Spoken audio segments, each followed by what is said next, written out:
तो काय नाराज आहे का? नाही, इसका ज्यादा पावरफुल है.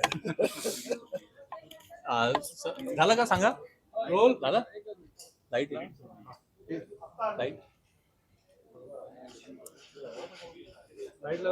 लाईट SIR संदर्भात आरोप प्रत्यारोप होत आहे मोठ्या प्रमाणामध्ये. महाराष्ट्रात सुद्धा नावं जी आहे ती कमी झाली आहे. एकंदरीतच तुमचं म्हणणं काय आहे की हे योग्य पद्धत आहे की याच्यात तुम्हाला काय आक्षेप आहे? महाराष्ट्रात निवडणूक आयोगाने जे सिस्टमॅटिक काम केलं त्यामुळे पहिल्या राऊंड मध्ये 288 पैकी 240 विधानसभा क्षेत्रात बऱ्यापैकी चांगलं काम झालं.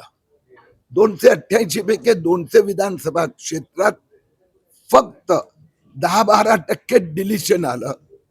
स्वाभाविक आहे, 5-7% मृत्यू होते आणि 5-7% स्थलांतर होत आहे. त्याबद्दल मी निवडणूक आयोगाचं कौतुक करतो.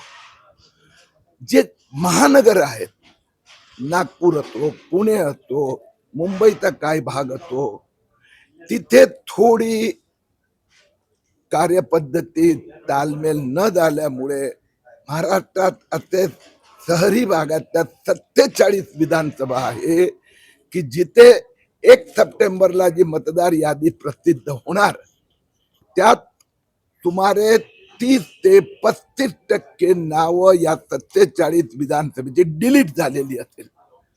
उदाहरण नागपूर शहर लोकसभा, आम्हालाही थोडी चिंता वाटते.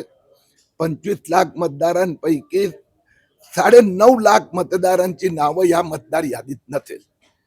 म्हणून मी मतदारांना पण एक अपील करू इच्छितोय की महानगराचा मतदारांनी 1 सप्टेंबर ते 1 ऑक्टोबर पर्यंत पुन्हा त्यांना संधी दिली जाणार, त्यावेळी त्यांनी आपलं फॉर्म भरावं.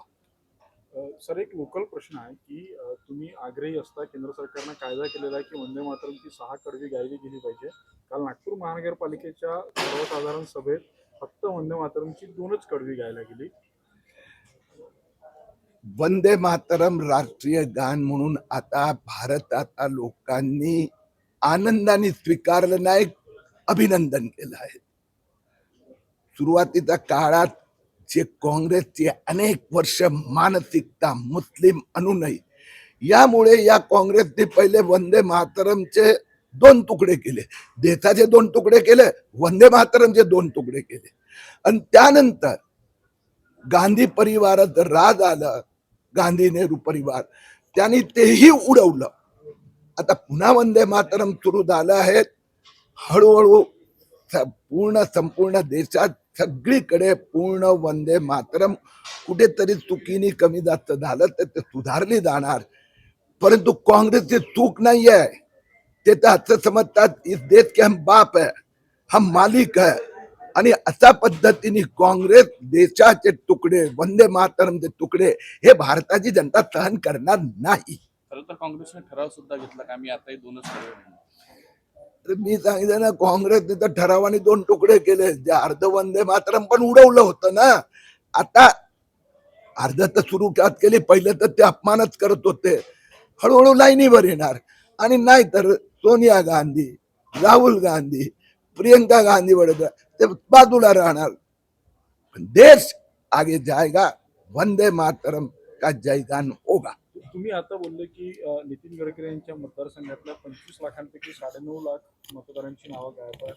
यात कोणाची चूक वाटतं? भाजप मिशन मोडवर सगळं SIR करण्यासाठी आग्रही असताना देखील 9.5 लाख मतदार कमी होते. मी दोन्ही बोललो. 288 पैकी 240 विधानसभेत खूप चांगलं काम झालं.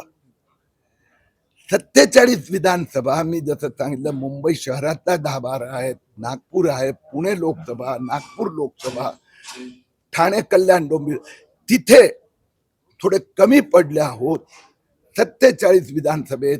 त्यासाठी इथे वर्कशॉप पण आहे. आज या 47 विधानसभेत भाजप विशेष लक्ष देणार आणि सप्टेंबर महिन्यात पुन्हा नोंदणी सुरू होणार, इथली त्रुटी दूर करणार.